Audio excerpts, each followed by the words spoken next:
This video will be part 3 of Chapter 8, B.F. Skinner's Radical Behaviorism. In this final part of the chapter, we need to get into some of the ways in which Skinner articulated how human beings develop complex patterns of behaviors. Everything from complex interactions in our social lives to learning language. He argued that everything in the human behavioral repertoire can be explained in terms of schedules of reinforcement and, essentially patterns and patterns upon patterns of learned behaviors. As he demonstrated with animals, and he really makes no distinction between humans and other kinds of animals. He argued that they all learn in essentially the same way. So he systematically, through his research, showed that you can alter the schedule, the pattern of reinforcements that you present to an organism, and it will produce different effects in terms of how fast the behavior is learned and how quickly the behavior goes away if reinforcements are removed. There's a simple distinction, and again, I mentioned this in part 2. If you're really interested in this stuff, you should definitely take Dr. Muller's learning class, because she would go into much, much more detail than what I'm giving you here. But one basic difference that you need to understand is that if I give reinforcements only some of the time, if I'm training a dog to sit, initially I'm going to want to give reinforcements all the time until I get that behavior. Then I don't always want to have treats on me, so I want to fade out some of that reinforcement and only reinforce it part of the time. What we know from studies of partial reinforcement is it may take longer to produce the response that we want if we don't reinforce the behavior every single time. But once that behavior is in place, it takes longer for that behavior to disappear once there are no reinforcements at all. So the classic example of a partially reinforced human behavior is gambling. Whether you're pulling that lever on a slot machine or you're playing blackjack, some of the time you're going to get a real hit of reward because you'll win. And that partial reinforcement, the win feels so good and is so reinforcing that we will continue to exhibit the behavior for a long time, even if there is no chance of winning. In extinction studies with other species, so rats and pigeons, for example, with a rat learning, say, to press a bar in order to get food, if you use a partial reinforcement schedule, you're only rewarding the bar pressing behavior part of the time. It could be on a predictable schedule, like every 5 responses, or it could be based on time, or it could be random. If it's random, then the rat really can't predict how many or how long they have to respond in order to get the reinforcement. If you then remove the reinforcement completely and that rat has been exposed to random reinforcements that it can't predict, it's going to continue responding longer. Very much like a gambler who is playing a slot machine. There's no predictability to when that reinforcement is going to come. So that uses partial reinforcement to encourage continued responding.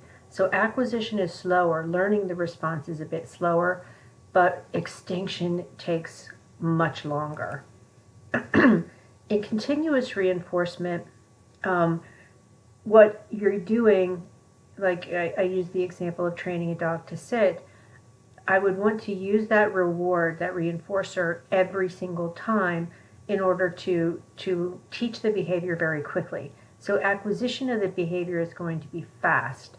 However, if I then I train that behavior up and I remove the reinforcers, the treats, for example, the behavior is going to go away pretty quickly. So extinction is fast with continuous reinforcement. So with dog training, for example, but also I did the same thing with my teaching my kids to use the potty. Initially I used a lot of heavy continuous reinforcement to get the behavior trained, and then I started fading out the continuous nature of the reinforcers, so they were more partial, so that the kids could recognize them, that there wasn't much predictability to when, say, concrete rewards were coming. And eventually the behavior was self-sustaining without rewards or reinforcers at all. Same goes with training a dog to do obedience behaviors. Initially, I may want to use a continuous reinforcement schedule because I have faster acquisition. But once I get that behavior in place, I want to reduce the number of times pretty steadily that I'm providing reinforcement so that the behavior will be more self-sustaining and won't require reinforcers every single time. Now, just to show you some of the complexity, and this doesn't even scratch the surface, really, you have two basic categories of reinforcers. You have partial reinforcers and you have continuous reinforcers. On partial schedules, you can either do the number of responses, that's a ratio, or you can do the amount of time. And for both ratio and interval schedules, you can either have a very fixed, predictable interval of time, or you can vary the amount of time. Same with ratio. You can either have a fixed ratio, where the organism can predict how many responses do I have to give before I get the reinforcer, or you can vary it, and the organism has no way of knowing. Now for both, partial reinforcements with variable schedules, they're harder for the organism to predict, so that can lead to even more resistance to extinction. With fixed either interval or ratio, since the organism can learn to predict when the reinforcer is coming, extinction is more likely under those circumstances. So let's say you wanted to build a really strong behavior that's going to be very resistant to extinction. In human terms, we're talking about a habit. So if you want to build a habit in an organism, you're going to want to use partial reinforcement and use a variable schedule. So it's not very predictable to the organism.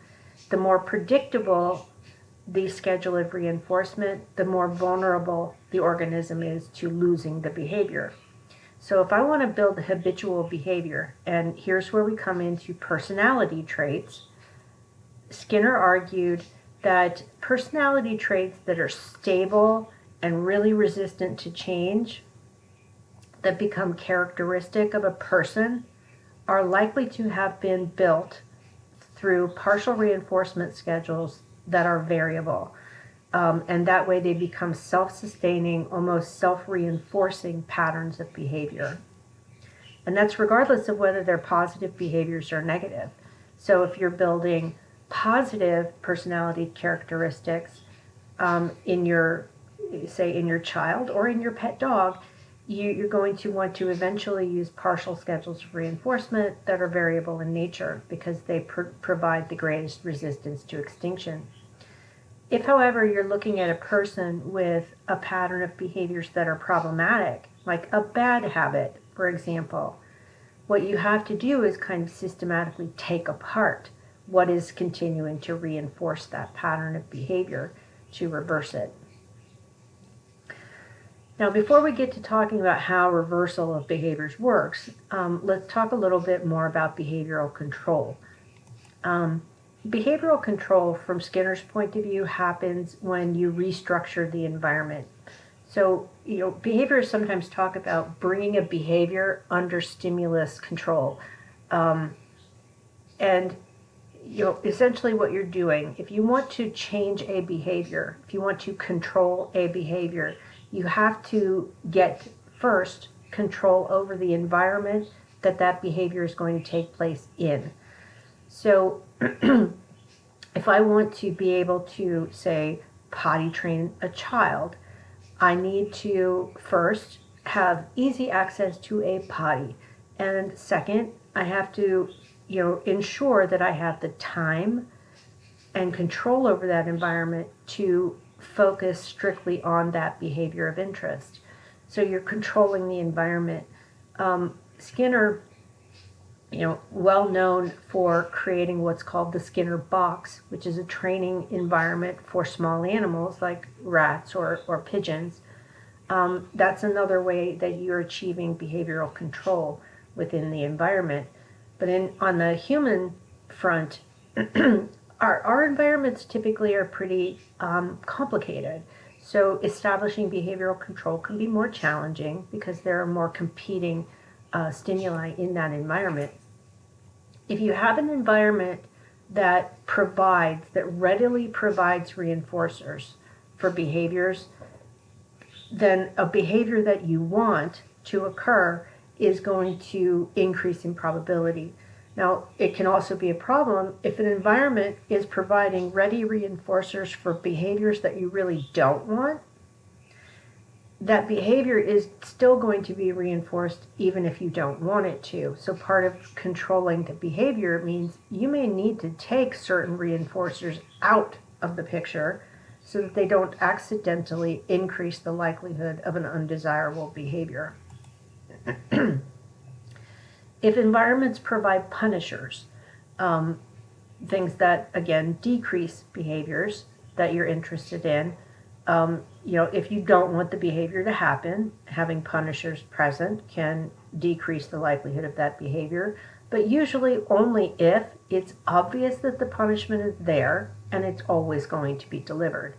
Otherwise, the organism, whether you're talking about a human or another kind of animal, we're pretty savvy at picking up on when are we going to get punished and when are we not going to get punished, and then deciding whether or not to behave.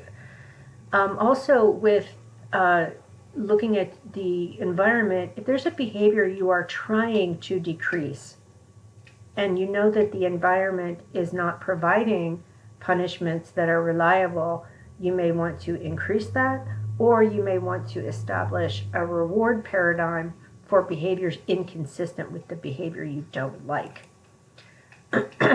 Extinction, and I've used that word previously when talking about the different schedules of reinforcement.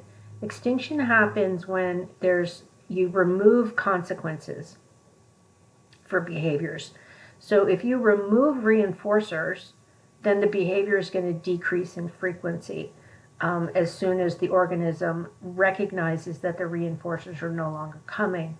Or if you're talking about a previously punished behavior, the amount of that behavior is going to go up, the likelihood is going to go up when it's recognized that the punisher is no longer coming.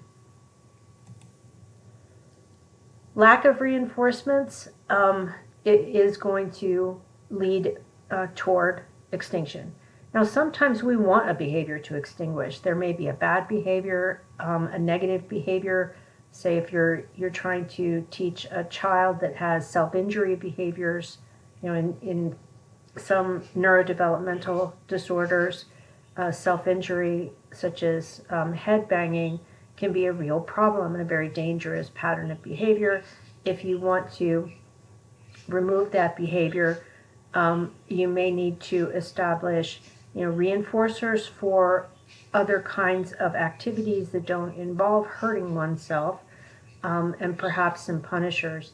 So if you're wanting to decline a steady decline in the behavior, if it's a behavior that has previously been reinforced, you remove the reinforcer and the behavior should start to decline.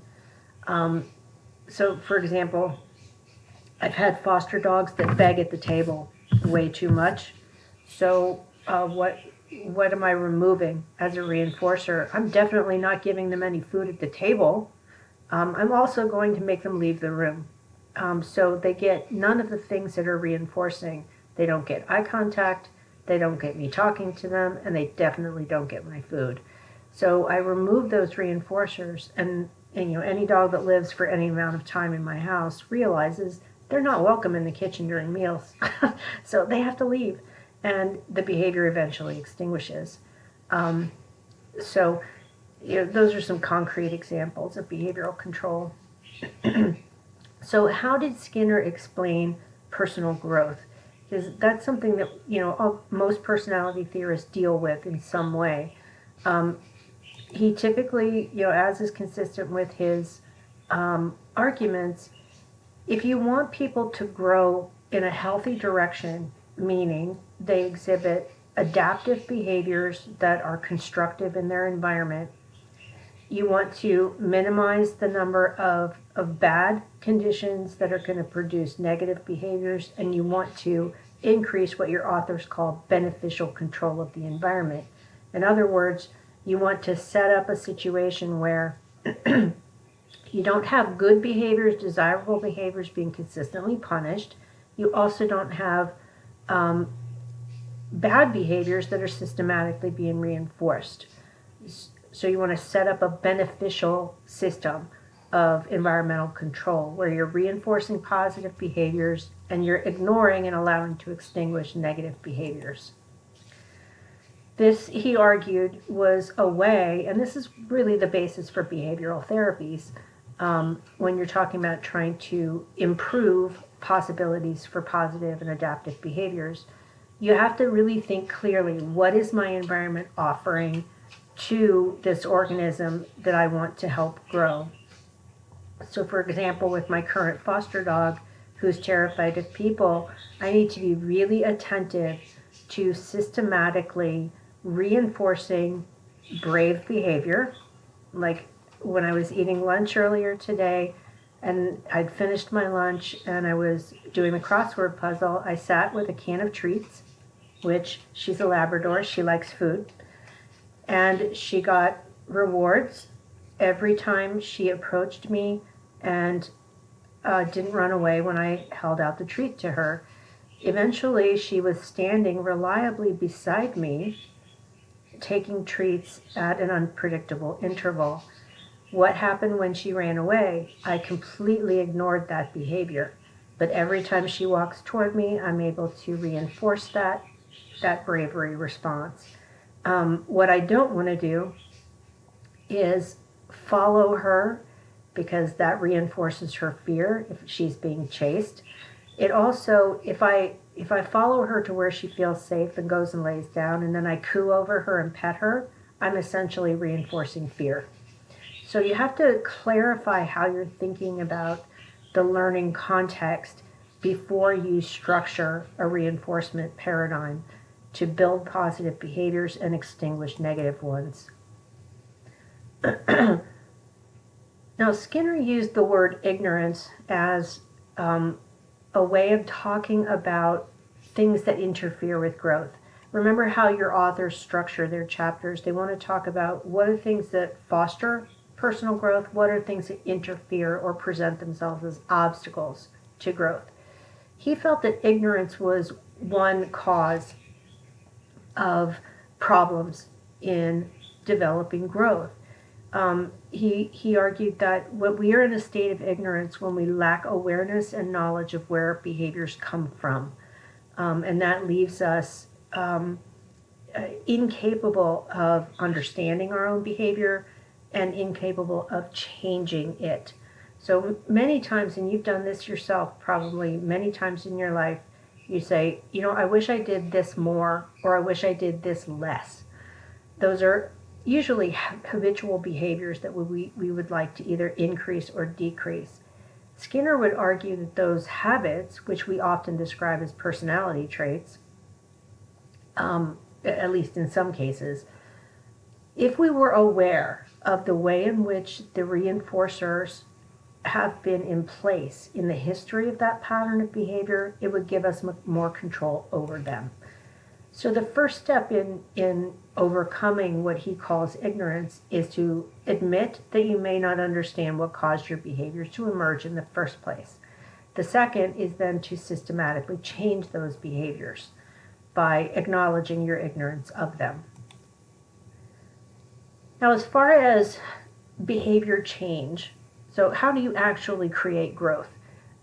You could talk about this in terms of what's called the functional analysis of behavior.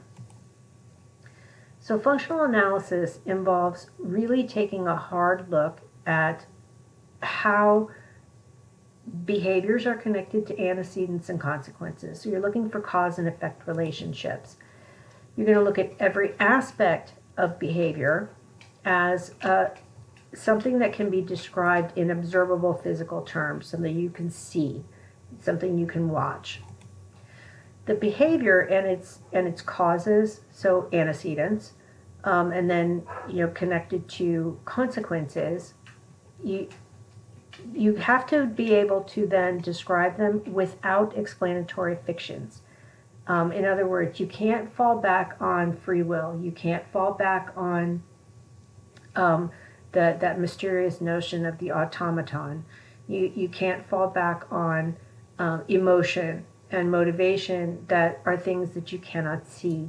So dismiss the explanatory fictions, focus specifically, strictly on the behavior that you're interested in. I once had a dog trainer tell me one of his frustrations with families that bring him dogs that have difficult behaviors is when they start off by telling the dog's story that the owners have typically constructed out of very tiny nuggets of information. So they come in, and I have fallen victim to this myself. Like right now, my current foster dog is a puppy mill survivor who was not socialized to be with humans and likely had been abused. Now, if I perseverate too much on the dog's abuse history, it tugs at my empathy. It makes me think too much of how I need to be kind and I need to be caring and I need to understand the trauma. Skinner would argue that doing so, perseverating on these explanatory fictions, is to miss opportunities to control the behaviors right now. So Skinner, and this is another similarity with Buddhism, Skinner was like, you have to be in the moment, observing the behavior. Once you've gotten some ways of identifying what aspects of the behavior have been reinforced in the past and what aspects have been punished in the past, let the rest go, because they're explanatory fictions that become an interfering factor. This is why so many people who deal with traumatized dogs, they get into trouble because they spend too much time thinking about what happened to the dog in the past and then consoling the dog when it's frightened. And essentially what you're doing is reinforcing fear-based behaviors. What you should be doing instead is systematically offering the opposite opportunities. These explanations that are dependent on things like imagination and will and freedom, he argues, are not functional for changing behavior or for really understanding it. Now that's Skinner talking. There are things about Skinnerian theory that I completely disagree with it, and there are others that are just ridiculously practical and useful. But his argument is, if you fall back on these explanatory fictions, you're missing opportunities for making mindful adjustments to the environment, which can move behaviors in a positive direction. So his argument about explanatory fictions is that they get in the way of identifying right now what is the thing that's going to cause a shift in behavior. What behaviors have been reinforced in the past, what behaviors have been punished in the past, and then revising that circumstance so that you can change the behavior going forward. Now, the way functional analysis of behavior works in practice.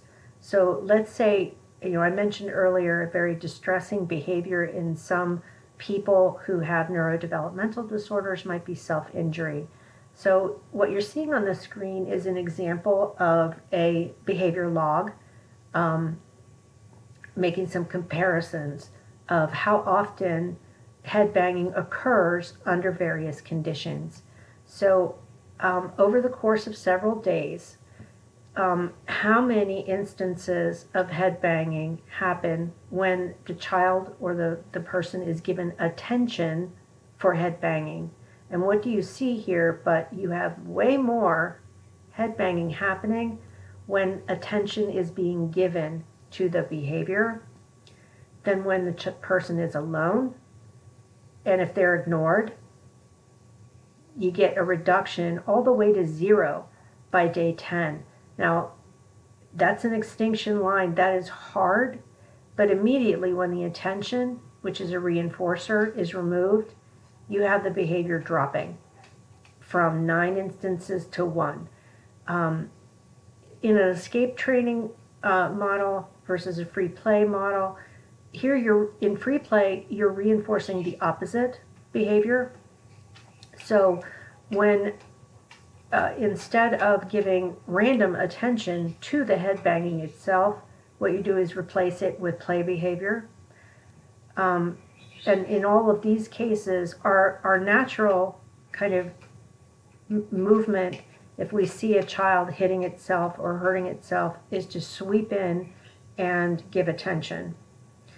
When what might be more effective long term, there are all kinds of caveats and individual differences here, but what might be more effective is to ignore the behavior.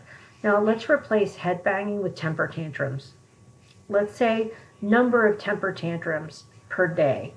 And you would see a very similar model here.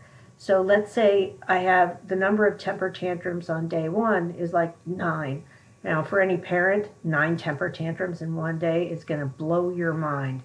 So how do you make temper tantrums go away? Essentially, you ignore them. You remove yourself from the situation. If you have to move the child to a place where they have to be alone, they get no attention for that behavior. That behavior will extinguish over time. You can also insert here crying and getting out of bed at night if you're trying to teach a child to sleep independently. Number of times they get up. The more attention that they get, the more time spent with you, the more they're going to continue waking you up in the middle of the night. If you ignore them, put them back, close the door, remove yourself, eventually they're going to give up. I've had to use the same pattern when I've had separation anxiety dogs that would bark when put in a crate, and some have barked all night. Usually it takes 2 or 3 days, and they stop barking at night. But you cannot give them any attention while they're doing the behavior. Otherwise, you're just training them to demand bark. All right, so what was Skinner's take on punishments? Punishments, he argued, don't really give you information about how to do a behavior appropriately. So if you're thinking about this in human terms, punishment, or in dog terms for that matter, punishment only teaches the organism what to avoid. And it's very specific. Organisms as simple as your white lab rat can figure out when is a punishment most likely to happen. Rats are brilliant in their own unique way, but they're nothing compared to humans. If they can figure out when a punishment is coming and then do whatever they want when it's not around, so can humans. Trust me, toddlers are fabulous at it. They get into all kinds of mischief. They know that the punishment is not going to be delivered. In other words, if their parents aren't around, they're going to do what they want, right? So, and even as adults, punishments, when they occur, especially if they're hypothetical and they're not immediate and they're not reliable, they don't do anything to support what we would call personal growth in terms of the development of positive, adaptive, socially responsible habits, right?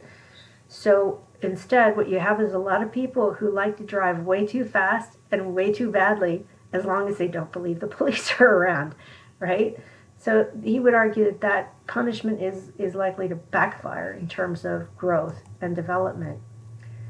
People who make mistakes and then want to learn to make better choices to correct their mistakes need to have low stakes feedback, not in the form of punishers, but in the form of repeated opportunities to learn the behavior anew. Remember that video clip that I played where the pigeon was learning to turn in a circle?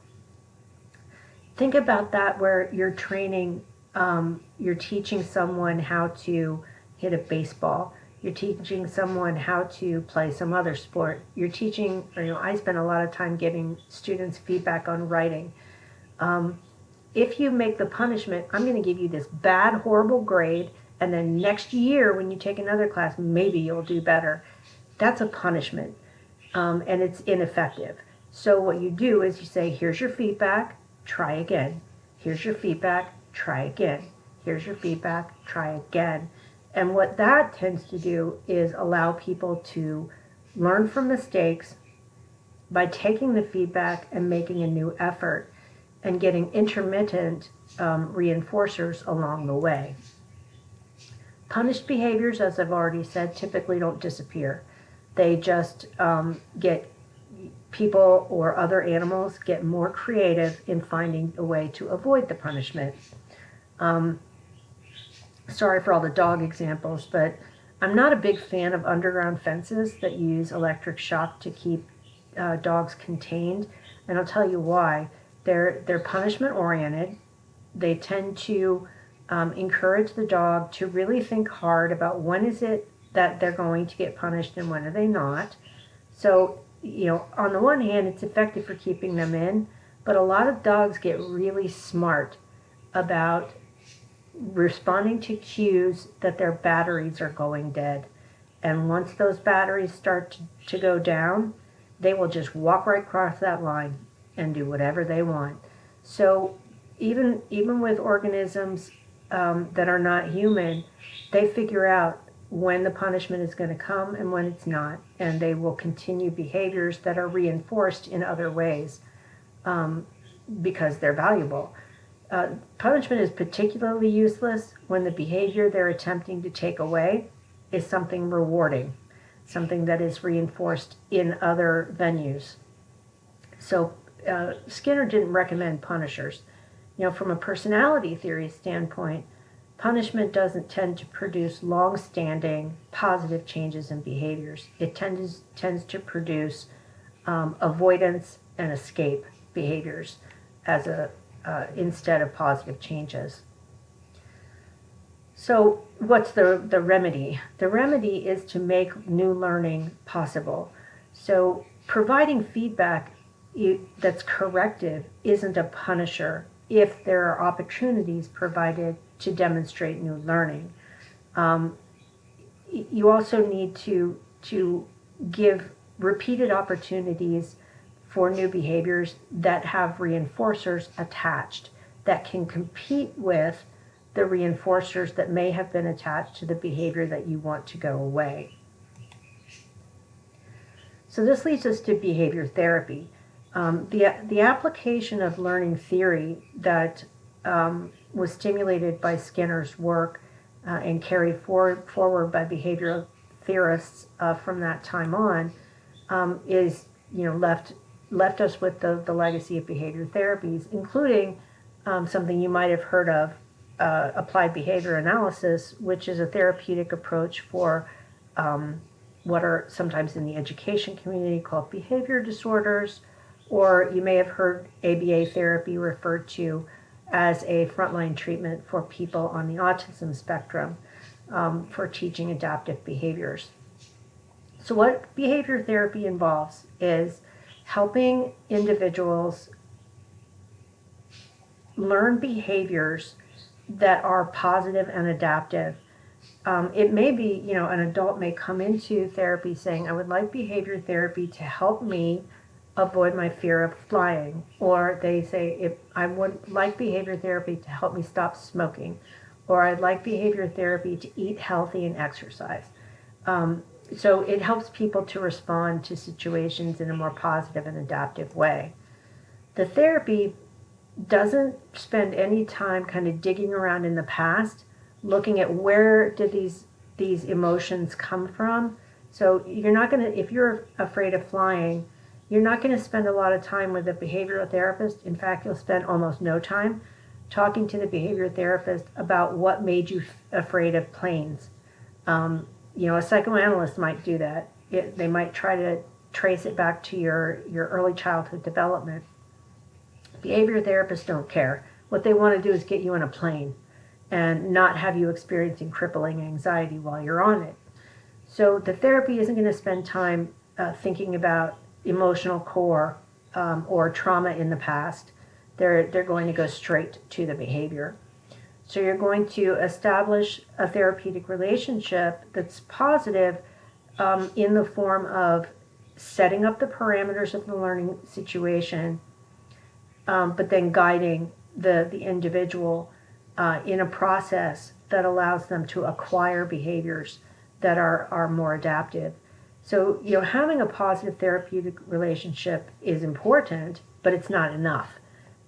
This was another disagreement that Skinner had with Carl Rogers.